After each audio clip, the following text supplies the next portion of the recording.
중심으로 해서 웅진전, 운하당 그리고 청풍로 있었던 라옹이 이 송불사를 중건하면서 전각을 세우고 봉황이 그려진 그림을 볼 수 있는데 이것이 바로 조선봉건 왕조 시기의 당장.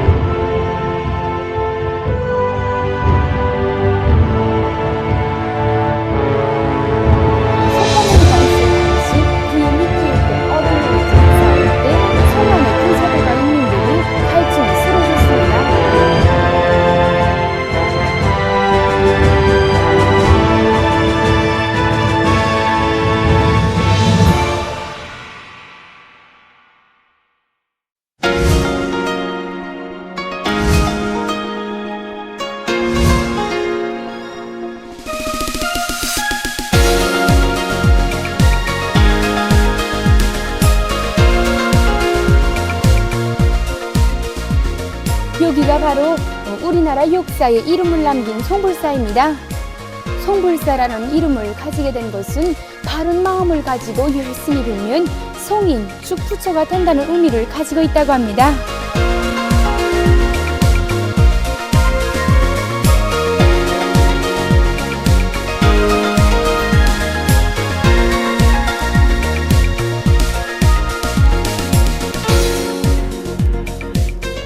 여기 송불사에는 이 극락전을 중심으로 해서 웅진전, 운하당 그리고 이 명부전과 어충털탑, 산신각, 총풍루, 송불사 기석비로 되어 있습니다.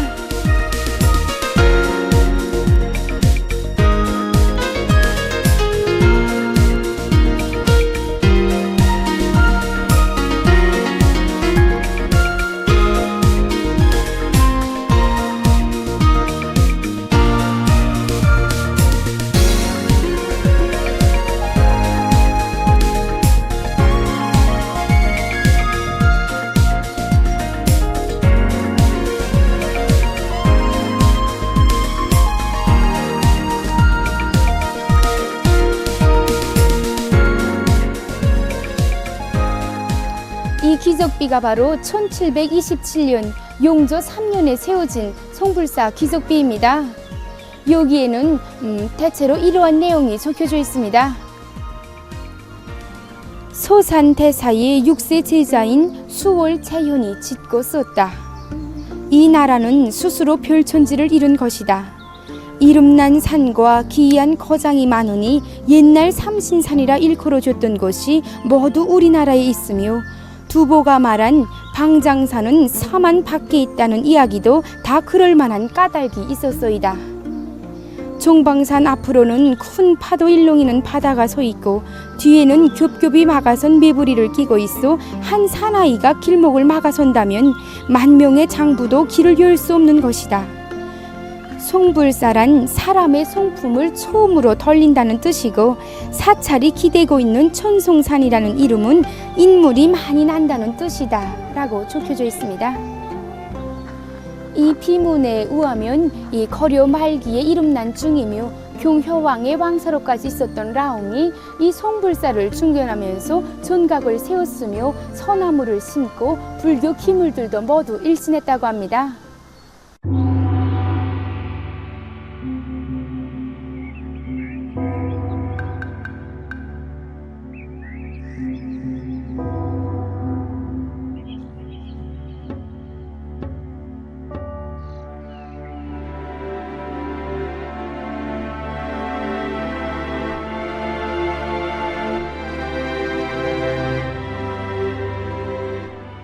송불사에서는 거려 시기와 조선봉건 왕조 시기의 건축 양식과 탄청 양식을 다 같이 볼 수 있는 것이 특징적입니다.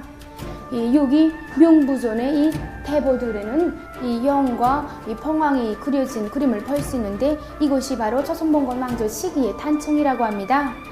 정말 이 묘세기가 넘도록 색이 그대로 보존되어 있는 것만 봐도 우리 선조들의 탄청 기술이 얼마나 높은가 하는 것을 잘 알 수 있겠습니다.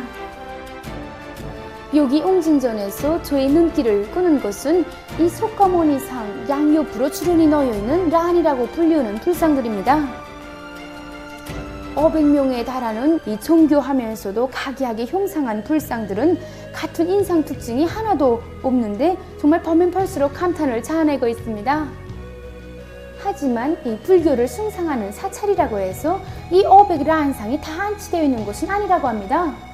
역사 기록에 의하면 500라한상이 안치되는 것은 이 승려들을 양성해서 보내야 하는 것인데 바로 이 송불사가 대번사로서 그런 역할을 했다고 할 수 있습니다.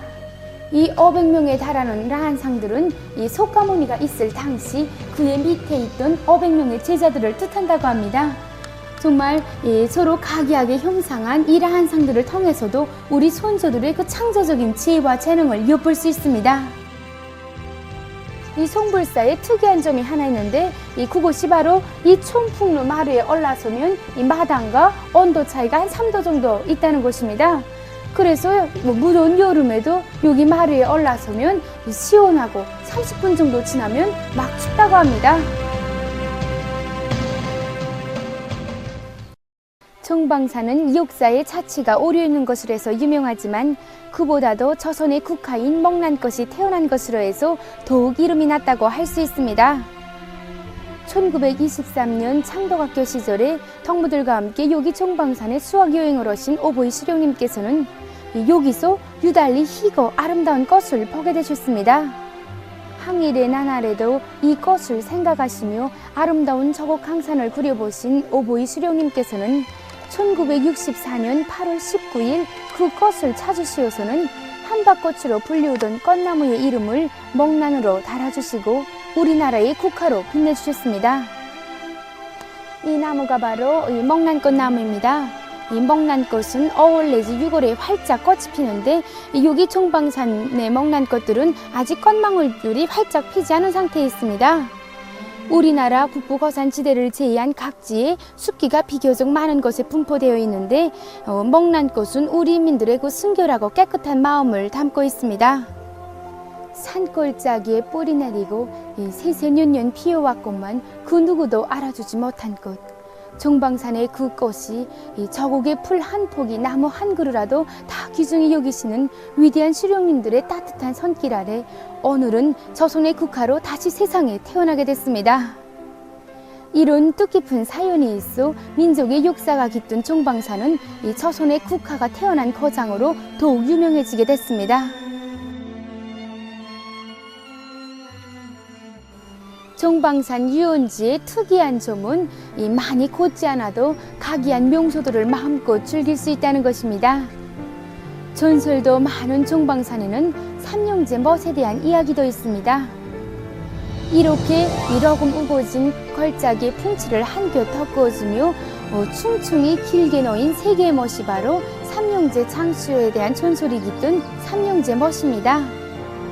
예로부터 명산이라고 하면은 이 기묘한 산발들과 울창한 수림, 기암절벽과 함께 물이 있어야 한다고 했는데 여기 정방산에는 물이 부족했다고 합니다. 그래서 언제인가는 우리나라에 쳐들어왔던 외적과 싸울 때 성안의 군사들과 인민들이 갈증에 쓰러졌습니다. 이것을 알게 된 삼형제가 족들의 포위를 뚫고 성 밖에 나가서 물을 기르다가 그만 희생됐습니다. 삼형제의 시신을 여기다 넣고 군사들이 성 밖에 나가서 족들을 총을 치고 들어오니 삼형제 애국심에 감동되어서인지 난데없이 물이 솟구치더니 이렇게 큰 세 개의 물주머니가 형성됐습니다. 그러나 오랜 세월 내려오면서 물줄기가 점차 말라들고 더욱이 지난 저국해방 전쟁 시기 미제의 야만적인 폭격으로 해서 샘터가 다 파괴되다 나니 이 정방산은 정말 물이 없는 고장으로 되고 말았습니다. 저곡의 아름다운 산에 빗긴 한 점의 흠을 두고 누구보다도 가슴 아파하시며 몸소 물골까지 잡아주신 위대한 수령 김일성 동지의 따뜻한 손길 아래 전설 속에 내려오던 삼형제 멋이 오늘은 이렇게 정방산에 다시 생겨나게 됐습니다.